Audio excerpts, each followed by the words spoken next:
We all think about quitting when it's hard. It's hard to process information during pain because that pain takes over and you can't think rationally. You're thinking about fight or flight, save yourself. That's not a rational thought. It's not a thought that's going to get you through hard times. When you quit, your mind says we're done. So it doesn't expand. There's no expansion when you quit. You will not find toughness in a comfortable environment. The only way you find it is to drown yourself in a position where you're just out of sorts, where you can't swim and you're drowning. You're drowning in life. You're now in like, I gotta get out of here. You're in fight or flight. It's cold, I can't be cold this long. And then this is where that 1 second decision comes in. You forgot every reason why you wanted to be there. All you want to do is go back home. You want the warmth, you may want something to eat. All those things of comfort are there in that 1 second. What you have to do in that 1 second is say, you know what, man?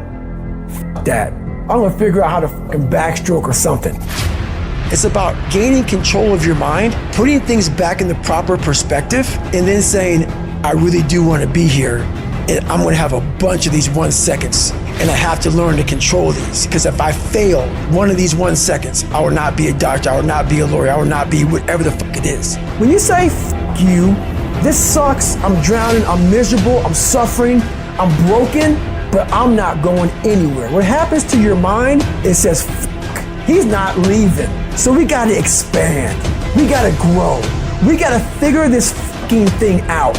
These compartments in your brain, they have to work. And then you start to engage parts of your mind that you never engaged before. When you're in suffer mode and you say, I'm not gonna quit, you're forcing your brain now to operate on a level it's not used to, but then it becomes used to it. If you want to take the fucking island, burn the fucking boats. When you burn the boats, you tap into a level of drive, determination, and courage that you may have never experienced before. You become unfucking stoppable.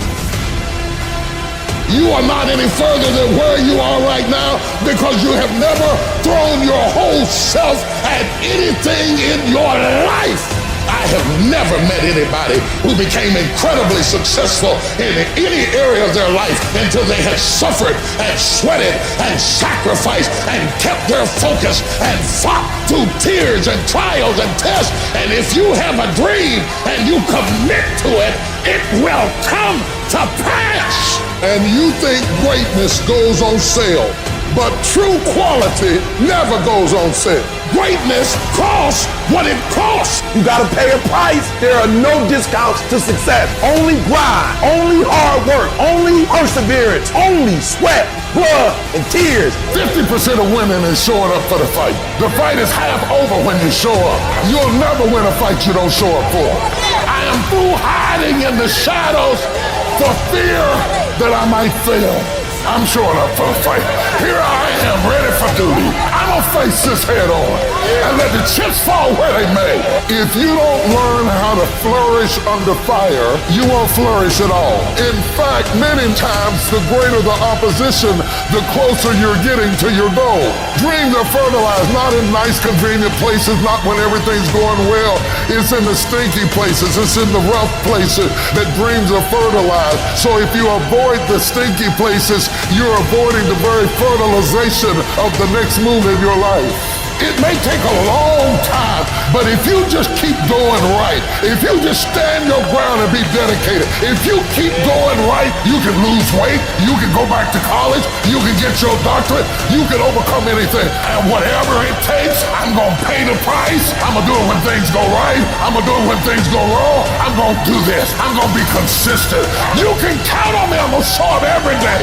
I'm gonna make a little dent in it every day. I'm gonna hit it every day. I'm gonna chop it every day. I'm gonna swing every day. You can count on me to take action.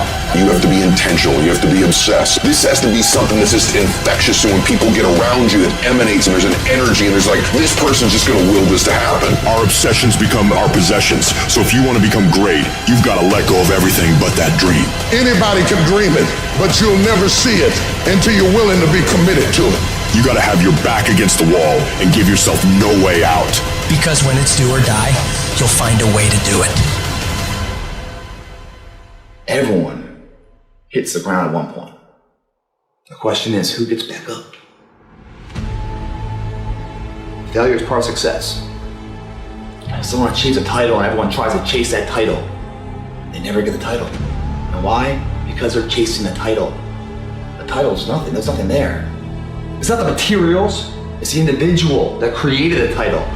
You gotta study the character. And when you study the character, you'll see failure everywhere. You'll see some dark hours, man. Where it could have all just fell apart. Why didn't it?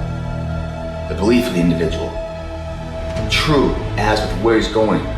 Kept his eyes focused on the horizon. Didn't get carried away with all the ups and downs and the bullshit battles of the daily. It said, are you on a journey of betterment? Moving somewhere in some progressive state? Are you moving or are you sat down and giving in, throwing in the towel? Resting on what you have, not willing to take that risk. The thing is, everyone that's done it and achieved it have failed 1,000,000 times over before they finally got it. Failure and setbacks. People quitting, chargebacks, flunking the exam. That's all gonna happen. Just get ready. You're gonna have false start after false start. Get it going, then you don't. Get it going, then you don't. Don't give in to that stuff. Don't give in to the fears. Don't give in to the setbacks. You're gonna have failure. It's part of the game. And when you get weak, when someone quits, when an appointment cancels, when some Yahoo tells you you shouldn't be doing this, and you're not good enough, or there's something better, whatever they tell you, you remember why you're doing it. You gotta have a permeating attitude that you're gonna win. You gotta have a positive outlook. You gotta be optimistic. You gotta know you're gonna win. Right now, you gotta say, I'm gonna win. I'm gonna win. My life is gonna win. There's gonna be a victorious life here. Because listen to me, the price you pay for losing here is too extreme. You have to carry the burden of failure the rest of your life. The people in life that win play offense, not defense. Stop backing into everything. Stand up. Bow your back a little bit. Start to walk a little different. Start to be that best version of you. You can do it in your quiet way. You can do it the way you do it, but somehow they gotta look at you and go, okay, I won't monkey with that one. You're gonna have to put up with some rejection. You gotta put yourself in an uncomfortable place. Listen to me. Do it. Put yourself in an uncomfortable place. Don't negotiate it. Don't try to navigate it in your head. Negotiation, you will lose. Unrealistic people rule the world. Quit trying to be so dadgum realistic. Remember this, weird, rich, normal, poor. You gotta get a little road dog in you. You gotta rise up. You gotta make your dreams a reality and live a damn masterpiece.